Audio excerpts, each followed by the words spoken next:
Sorry, can you believe I got a phone call right in the middle of recording? That's the way it goes sometimes. But we were talking about Joseph, and Joseph being one of my favorite stories because everything bad that happens to Joseph, God turns around for his glory. Even though Joseph has to wait and he goes through all these things, and I just told you he was actually sold into slavery by his brothers, I think he'd be pretty angry, and he probably was. But he went into the house of Potiphar, and Potiphar being a wealthy man and really needed some help, and actually he needed help, and Joseph could read and he could do a lot of things, a very, very smart young man. So he probably taught him the Egyptian language, and he had him be in charge of his whole household. Well, come to find out, Potiphar's wife liked him extra special. And so basically, she had some advances on Joseph because she liked Joseph.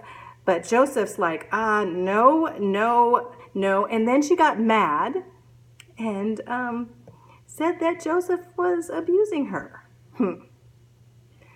Well, Potiphar, thinking, trusting his wife, which later he found out his wife was lying. But anyway, he had Joseph put in prison. Yeah, and he did nothing.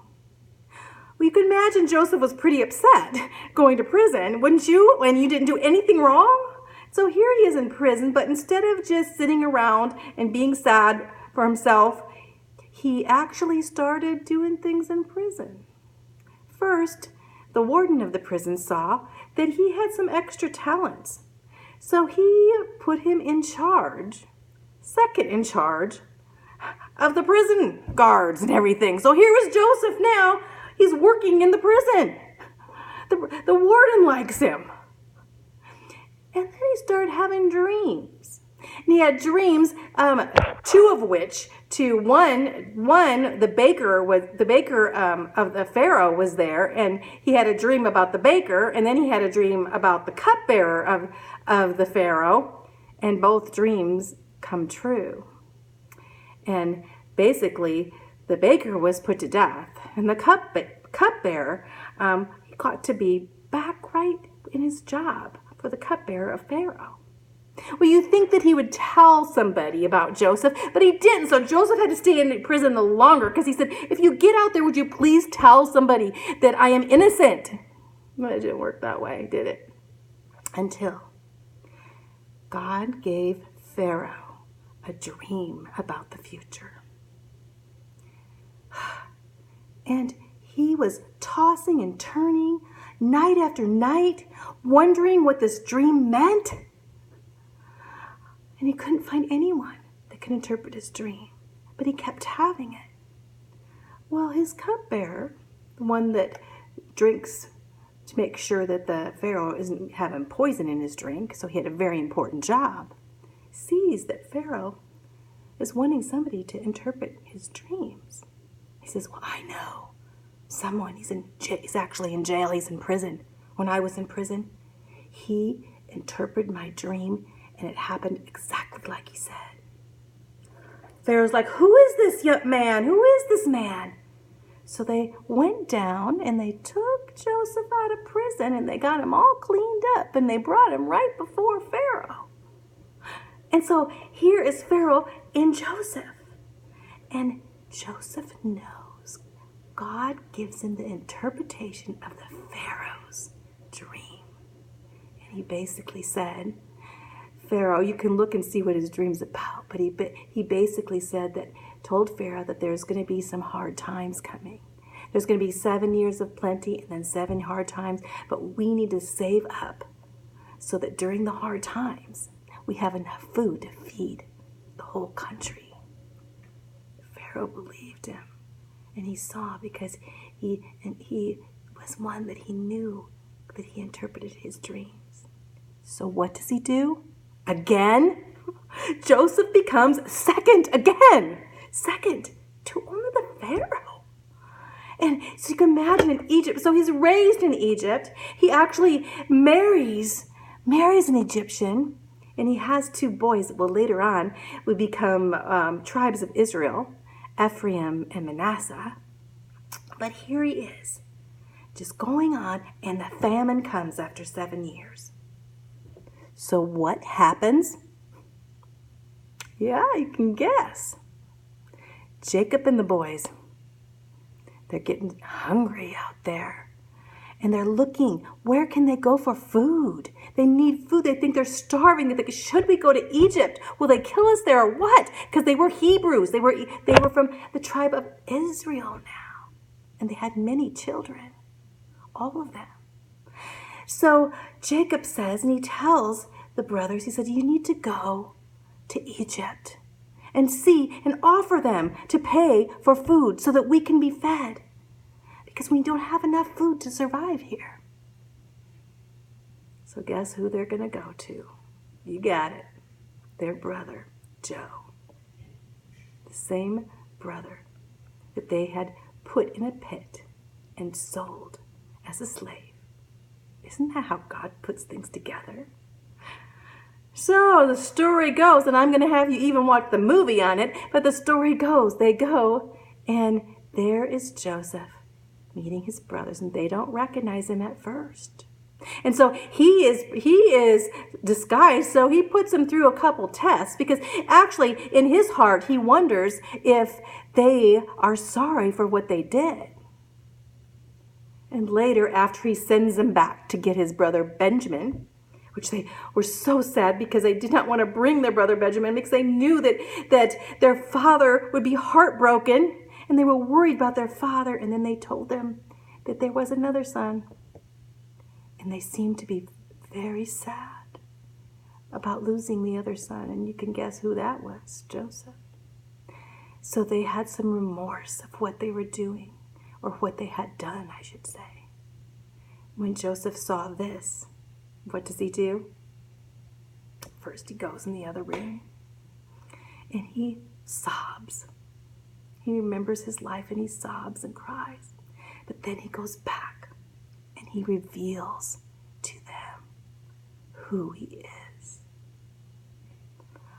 You can imagine they are shocked, thinking, surely he will put us to death for what we did to him. But Joseph doesn't. He invites them all to Egypt, goes back and brings Dad. And all the 70 of them, the children of there's 70 Israelites, and they come to live in Egypt, where Joseph is taking care of them all. He's reunited with his dad.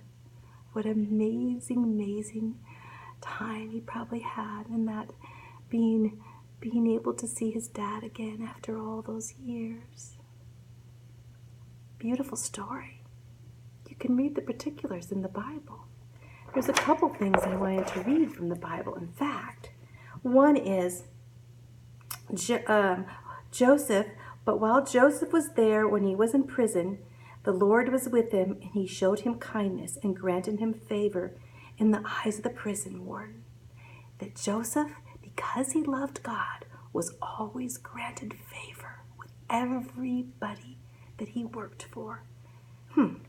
Maybe that could be like us too.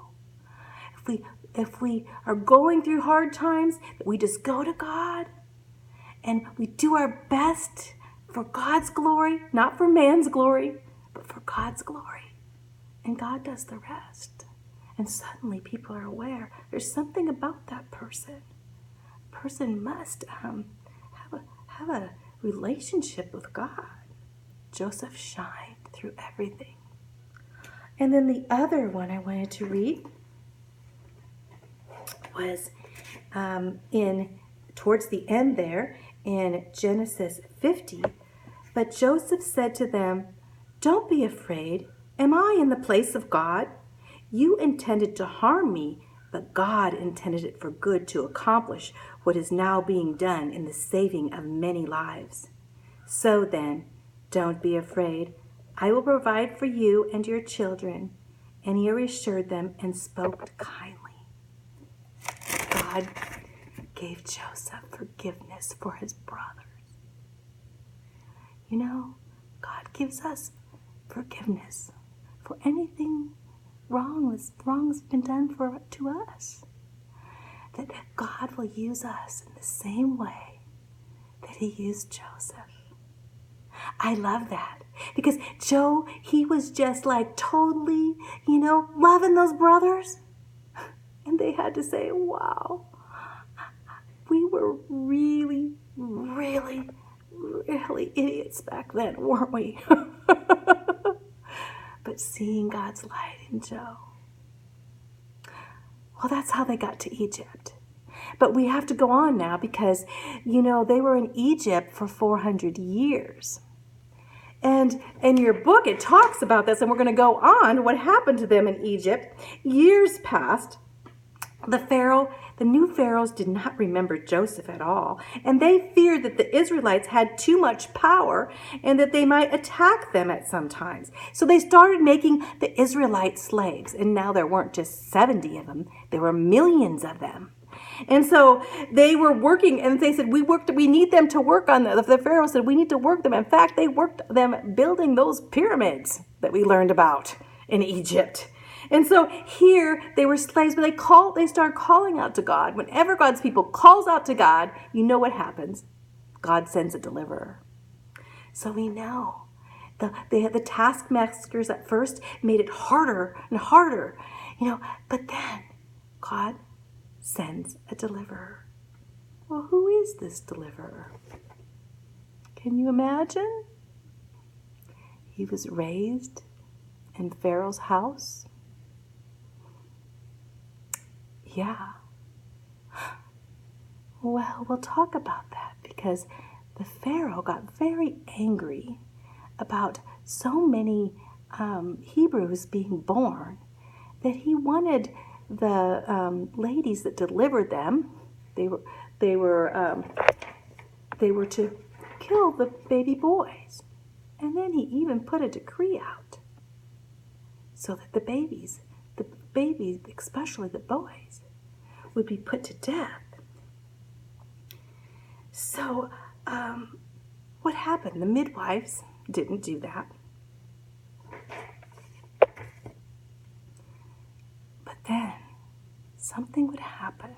God would see all of these atrocities and he would send a deliverer miraculously. In a crazy story. Because the deliverer would be raised in the Pharaoh's family. You're right. It's the story of Moses. Our next lesson.